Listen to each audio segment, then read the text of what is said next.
بسم اللہ الرحمن الرحیم۔ آپ دیکھ رہے ہیں شیخ فیملی ٹی وی۔ بسم اللہ الرحمن الرحیم۔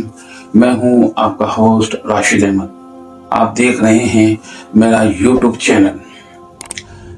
موجودہ سرکار جسے دنیا والے امپورٹڈ حکومت کہا کرتے ہیں، حکومت کی باغ ڈور سنبھالنے سے پہلے بڑے بڑے دعوے کیا کرتی تھی کہ پیٹرول مہنگا ہو گیا، خورد و نوش کی چیزیں مہنگی ہو گئیں، دوائیاں مہنگی ہو گئیں، کھانے پینے کی چیزیں عمران خان نے مہنگی کر دی، عمران خان نے معیشت کو تباہ کر دیا، عمران خان نے اس ملک کو 100 سال پیچھے چھوڑ دیا، عمران خان نے وہ کام کیے جو پاکستان کی تاریخ میں کسی نے نہیں کیے۔ کبھی عمران خان کو یہودی ایجنٹ کہا، کسی نے حتیٰ کہ کفر کا فتویٰ بھی لگا دیا، کسی نے عمران خان کو قادیانی بھی کہا۔ میرے دوستو بھائیوں، آپ نے دیکھا کہ جب انٹرنیشنل آقاؤں کے ذریعے یہ 13 جماعتوں کا ٹولہ جب عوام میں مسلط کیا گیا، اس کے نتائج آج عوام بھگت رہی۔ دوستو بھائیوں، آپ لوگ خود موازنہ کر سکتے ہیں کہ اس ملک کا بیڑا غرق کس نے کیا۔ اس وقت مہنگائی کا وہ طوفان آیا ہوا ہے جو تھمنے کا نام ہی نہیں لیتا۔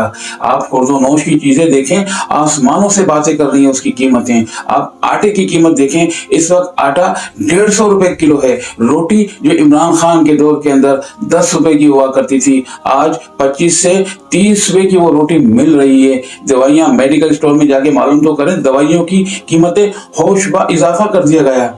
اللہ کے بندے، اس ملک کا بیڑا غرق کر دیا تم نے، عوام کا جینا حرام کر دیا تم نے۔ جو شخص ایک فیکٹری میں کام کر کے 25 سے 30 ہزار روپے کماتا ہے اور کرائے کے مکان پہ رہتا ہے، وہ کھائے گا، کرایہ دے گا، بجلی کا بل بھرے گا، سوئی گیس کا بل بھرے گا، وہ کیا کرے گا، کہاں جائے گا وہ شخص؟ آپ سنو تو صحیح، مہنگائی نے اس لوگوں کو جینا حرام کر رکھا ہے۔ لوگ میرے دوستو بھائیو، مہنگائی جتنی بھی ہو جائے، رزق کا وعدہ تو رب نے کیا ہے، وہ حضرت انسان کو ملتا رہے گا، لیکن آپ کو غلط کام میں ہرگز نہیں کرنا۔ میں اپنی بہنوں سے کہوں گا، ہرگز برے کام کی طرف ہی نہیں جانا، بلکہ قرآن مجید میں اللہ فرماتے ہیں زنا کرنا نہیں۔ آپ صلی اللہ علیہ وسلم کے احادیث اور پھر قرآن مجید ہمیں واضح اعلان کر رہا ہے کہ زنا کے قریب بھی نہ جانا۔ دنیا کی زندگی چند روزہ زندگی ہے، اس کے بعد رب کے پاس جانا ہے۔ یہ ایسے تیسے دنیا تو گزر ہی جائے گی جیسے انسان کی زندگی گزر رہی ہے۔ اپنی عزت آبرو کی حفاظت کرتے ہوئے، اللہ کو راضی کرتے ہوئے ہم جب اللہ کے پاس جائیں گے تو انشاءاللہ العزیز ہمارا انجام بھی اچھا ہوگا اور اللہ رب العزت ہمیں خود جنت عطا فرمائے گا۔ اور میرے بھائیو دوستو، آپ کو غلط کام کی طرف ہی نہیں جانا، نہ اپنی بہنوں کو بری نظر سے دیکھنا، نہ آپ کو چوری کرنا، نہ آپ کو زنا کرنا، نہ آپ کو ڈکیتی مارنا۔ کیوں؟ اللہ دیکھ رہا ہے، آپ جو بھی کام کر رہے ہیں اللہ کی نظروں سے غافل نہیں ہیں۔ آپ ایک دن قبر میں تو جانا ہے میرے دوست۔ اگر آپ نے یہاں پر عیاشی کے ذریعے، چوری ڈکیتی کے ذریعے لوگوں کو لوٹ لیا اور رب کے پاس جاؤ گے تو اللہ کی ذات ویسے ہی سلوک کرے گی۔ میرے دوستو بھائیو، اپنی قبر کو بھاری ہرگز نہ کرو، بلکہ اللہ کے پاس جاؤ۔ اس دنیا میں مشکلات گزار کے اگر آپ اللہ کے پاس جاؤ گے، انشاءاللہ العزیز ہماری قبر بھی ہلکی ہوگی اور پھر اللہ پھر ہمیں اس کا صلہ بھی دے گا، کیونکہ نبی علیہ السلام کی ایک واضح حدیث دنیا کے سامنے موجود ہے جو آپ صلی اللہ علیہ وسلم نے فرمایا، قبر جنت کے باغوں میں سے ایک باغ ہے یا جہنم کے گھروں میں سے ایک۔ عمران خان کی سپورٹ اس لیے بھی کرتے ہیں کہ اس شخص نے ریاست مدینہ کا تصور پیش کیا اور پاکستان کی تاریخ میں وہ پہلا واحد لیڈر ہے جس نے یہ تصور پیش کیا۔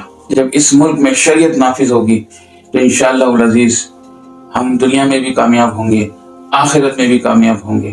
جس طرح صحابہ کرام رضوان اللہ علیہم اجمعین نے 100% ریاست مدینہ کا تصور ہی نہیں بلکہ عملی طور پر کام کیا اور دنیا میں بھی کامیاب ہو گئے اور آخرت میں بھی کامیاب ہو گئے. لہٰذا ہم اللہ سے دعا کرتے ہیں کہ اے اللہ رب العزت اس ملک پاکستان میں شریعت نافذ فرما دے.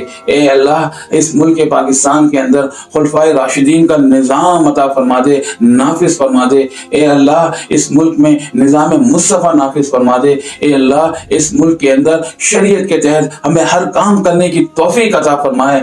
آمین ثم آمین. اللہ رب العزت ہماری مدد فرمائے. اللہ رب العزت میرا اور آپ کا حامی و ناصر ہو. السلام علیکم.